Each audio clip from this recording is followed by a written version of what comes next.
it's just that, I'm calling back to my memory of many, many years ago. But I know it's still the same today. I mean, I've been in a number of places. I worked for a content management company for a while. And when we would implement content management systems, it was like the AP people were still doing the same exact process that they've done for 40, 50, 60 years. Like, it never really changes. And unless you have a solution like that, like a full-blown content management solution with an SAP type ERP system, a lot of folks don't have access to those packing slips or that information easily. So, but it's never really changed. It's funny, like the same struggles that I had 30 years ago are the same struggles that people still have. So yeah, it's one of those things. If there's a way to help the AP clerks of the world, I'm all for it, because they kind of have a not a fun job in trying to track down some of this stuff and track down the paperwork that they have to deal with. All they do is get random invoices in the mail, and they have to figure out what to do with them. So yeah, definitely. And unless somebody's really good about sending paperwork up, some people are good about it. It's the manager usually who will come up and bring all the papers to you, but if they're busy and nobody else is doing it, you don't get anything.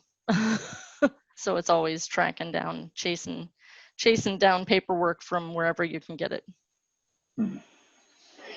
All right, and so for operations, it's definitely difficult for them to be trying to log everything on a piece of paper, and then make sure that they, with all the pieces of paper, make sure that they keep it and they have it ready for when it needs to go up. And right. And I'm assuming at least 1% of the papers just get lost. They're just gone because of warehouse. And 1% I think is pretty conservative, but 1%, you get a couple hundred. Yeah.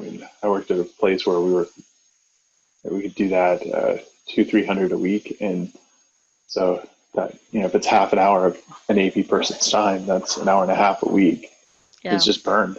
Yeah, I can definitely see that, because they, what will happen then is you try to chase down the packing slip. There isn't one anywhere.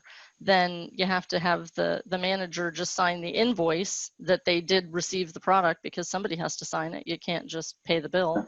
So, you've got to have somebody's signature that says, yes, we did receive this product and we are responsible for it, because otherwise, you just never get to pay it. So yeah, there's always a lot more considerations than I think people realize. Like in your home, it's much easier. You don't have to worry about, oh, did I receive this? Yeah, I'm at the front door. Of course I received it. But, and depending on how large your factory is, or your manufacturing facility, or your distribution center, or whatever, like, people aren't going to go up to the office and just take something every hour or whatever. Like, they'll, a lot of times you'll call them and go, oh, do you have this? Yeah, I've got it, but I'm not coming up for another 2 hours, or I'll come up at my lunch hour, because they're on the clock, so they can't just stop working. So, you wait until they decide they can bring it up.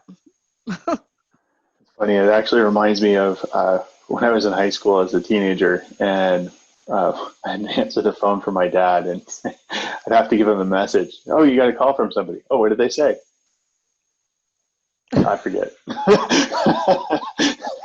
Oh, we weren't allowed to do that. My parents were in real estate when I was in school. So yeah, my dad got into real estate in the early 70s, and my mom got in the mid 70s.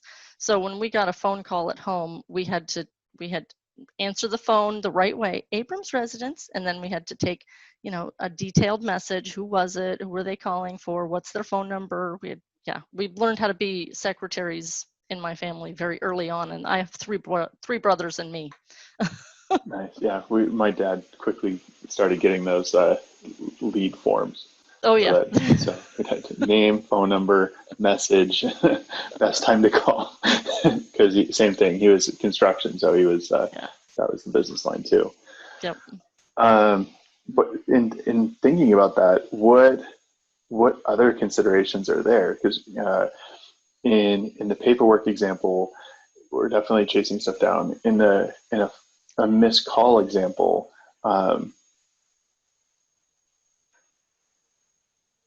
if I'm thinking about that type of form, what is there any additional data that just knowing what was received versus what was ordered? Anything else like contextual information that you would need? It's mostly that they received the right product, and if they didn't, then that was always a challenge. So if they've written something, they either didn't receive all of what they expected, or received more or something additional that isn't on that invoice, it's coming on a different invoice, then they'd have to make notes on it, and okay, this is what I really received, and here's what their initials or whatever. So yeah, there's always those considerations as well, and getting it timely. So what's the vendor's payment terms? So if the vendor is expecting net 10 for whatever reason, and in perishable food product, a lot of the vendors were net 10 days. So we had a very limited time to get the invoices up to the office, approved and paid before we were out of terms. So that was always a struggle as well. So yeah, I think just making sure that it's timely, the information is correct on the bill of lading or the packing slip or whatever the paper is coming up from the floor, and that's really the biggies, and make sure the right person approved it. You brought up an interesting thing. So if there was a change, so if you ordered 10 and they brought 20, or that you ordered 10 of one item and they brought 5 of that and then 5 of a replacement item, they knew it was okay. They might have verbalized it over the phone, but the warehouse had to make those notations and make those changes. I'm assuming that getting that like as it's being received would be a huge benefit, rather than trying to get it, like you said, 10, 20 days later and try to backtrack what that stuff is. Like, what are the ramifications of getting those types of PO changes 20 days later? Well, and that's the thing. So, some people would actually change the purchase order. Some people didn't. It depends on if they had access to the system to change it. If they didn't, then they would just mark it manually. So then it's somebody else going in and making the change in the system, which I know a lot of our customers are that way. They don't allow the warehouse team to access the system to make changes to a purchase order, because that's not, that gives no accountability whatsoever. So if you're allowing your warehouse team to do all the purchasing, how do you know what they're purchasing for? Like, where's the checks and balances for it? Like, they could be ordering anything they want. One of our customers that implemented purchasing assistant, that was one of their main reasons, was they had too many people placing too many orders for things that just got out of control. So you tie up a lot of cash. Yeah, they had no control over what people were ordering. They had no idea what people were ordering until they got a bill, and then the person would say, oh yeah, I ordered that because of this. Well, there's got to be some sort of accountability for this stuff, and they just had none. So that's why they were implementing purchasing assistant, was for that reason. And the flip side of the accountability, for if the AP person is making all the changes, if everything that operations is doing is on paper and they're handwriting it, checking it off, changing the numbers, doing strike throughs, and then the AP person has to enter it, then it looks like it's the AP person did all the stuff, but there's no traceability to who actually did it, to go back and say, hey Bob, hey Tom, Right. what did you do? It always goes back to AP, and that's not necessarily fair for that poor person. Yeah. Well, and that's the thing. That's why AP people are always like, they will not pay an invoice if it does not have the signature of the person that's authorized to sign for it. There's usually a little stamp that you put on it. You stamp your invoice, and you have dollar amount, GL account, who's the authorizer or whatever. and they And have you to take sign that that. piece of paper, put it in a box, to put it into a bigger box, to put on a pallet, to put in the warehouse. So anytime you want it, you gotta do it. We used to store the invoices in a warehouse that was, so I'm in Arizona, of course. Now, remember, we're on the surface of the sun here. So we would store these invoices in boxes, in the banker boxes, and they would go up to the attic of our storage place next door. And if you had to go search for anything after the fact, like audits were always horrible because you'd have to go up to the attic at the Northrop King warehouse and go pull invoices or pull something for the auditors. And it'd be like, I really don't want to go do this. Really? Can we go like at 6 a.m.? So that's when people would go and do it. It was 6 a.m. because that was the only time it was manageable in the attic. And then you could only be there for like an hour and then you'd have to go back. Wow. Wow. Yeah, this was the olden days. Like people really don't store their invoices like that anymore, or they try not to. Now it's all what's the word I'm thinking? It's all digitized, but there's an actual term for it. I can't remember.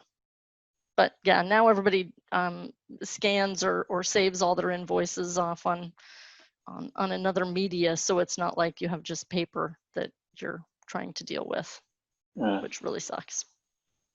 So going back to the time savings for this poor AP person chasing everything.